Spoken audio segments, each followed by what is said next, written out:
नमस्कार दोस्तों, स्वागत है आपका 100% इंग्लिश के यूट्यूब चैनल पे। आज के इस वीडियो में हम डिस्कस करेंगे एक आइकॉनिक नॉवल जिसका नाम है बिलव्ड, जिसे लिखा था Nobel prize winner Toni Morrison ने। इस वीडियो में हम पहले टॉनी मॉरिसन की लाइफ को समझेंगे, क्योंकि इनकी लाइफ ये एक इम्पॉर्टेंट राइटर की कैटेगरी में आते हैं और डिफरेंट इंग्लिश लिटरेचर से रिलेटेड एग्ज़ाम्स में ये काफ़ी ज़्यादा इम्पॉर्टेंट ऑथर हमारे लिए होते हैं। फिर हम बिलव्ड का डिटेल्ड समरी एंड एनालिसिस देखेंगे और एंड में कुछ जानेंगे इससे रिलेटेड इम्पॉर्टेंट थीम्स जो कि हमको एग्ज़ाम्स में अपने आंसर लिखने में काफ़ी ज़्यादा हेल्प करने वाले हैं। तो सबसे पहले बात करते हैं टॉनी मॉरिसन के बारे में।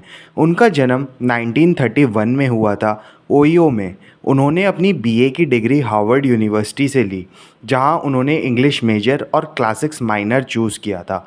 1955 में उन्होंने अपना मास्टर्स कॉर्नेल यूनिवर्सिटी से किया। टॉनी मॉरिसन का लिखने का सफ़र स्टार्ट हुआ जब वो अफ्रीकन अमेरिकन राइटर्स के साथ वाशिंगटन डीसी में काम करती थी। वहीं से उन्होंने फ़िक्शन लिखना शुरू किया।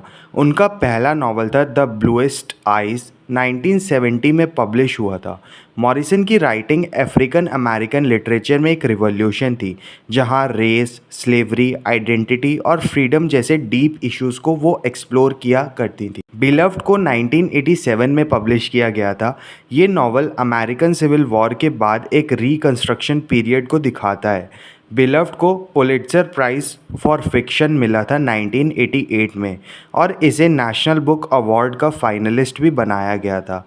न्यूयॉर्क टाइम्स के सर्वे में इसे 1981 से 2006 तक का बेस्ट अमेरिकन फिक्शन वर्क माना गया है। तो आप समझ ही सकते हैं कितना ज़्यादा इम्पॉर्टेंट वर्क है। कुछ मेन कैरेक्टर्स की बात कर लेते हैं जो कि हमको बिलव्ड में देखने को मिलेंगे। सबसे पहले सेथी, नावल की प्रोटैगनिस्ट, एक स्ट्रॉन्ग ब्लैक वुमेन जो एक एक्स स्लेव है। उसके बच्चे बुल्गर, हावर्ड, डेनवर और बिलव्ड। पॉल डी, एक और एक्स स्लेव जो सेथी का ओल्ड फ्रेंड है।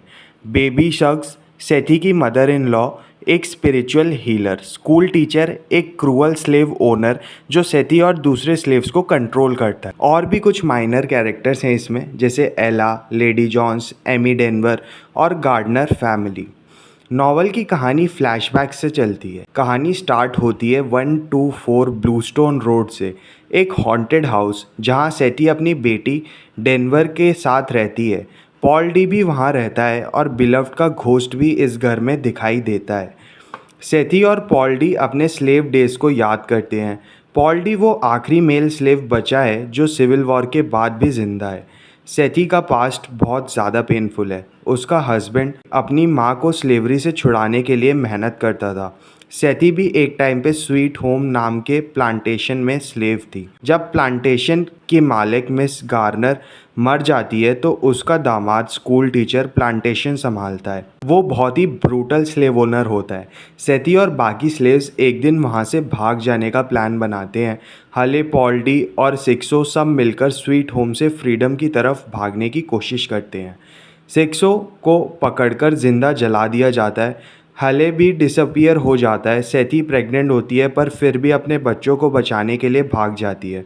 वो पहले अपने बच्चों को बेबी शख्स के पास भेज देती है ताकि वो सेफ रहें। रास्ते में सेथी कोलैप्स करती है। एक वाइट वुमेन, एमी डेनवर, उसकी मदद करती है और वहाँ ही सेथी का छोटा बच्चा पैदा होता है जिसका नाम वो डेनवर रखती है। सेथी जब अपने बच्चों के पास पहुंचती है तो स्कूल टीचर उन्हें वापस ले जाने आ जाता है। मतलब बेसिकली वो सेथी से एक टाइम पे टकराता है और वो उसे पहचान लेता है और वो वापस ले जाने आता है। सेथी इतनी टूट चुकी होती है कि वो डिसाइड करती है कि वो अपने बच्चों को स्लेवरी में नहीं जीने देगी। इसलिए वो अपने एक बच्चे को, जो कि थी बिलव्ड, उसका मर्डर कर देती है। इस मर्डर के बाद सेथी को जेल भेज दिया जाता है, पर क्योंकि वो नर्सिंग मदर होती है उसे जल्दी छोड़ दिया जाता है।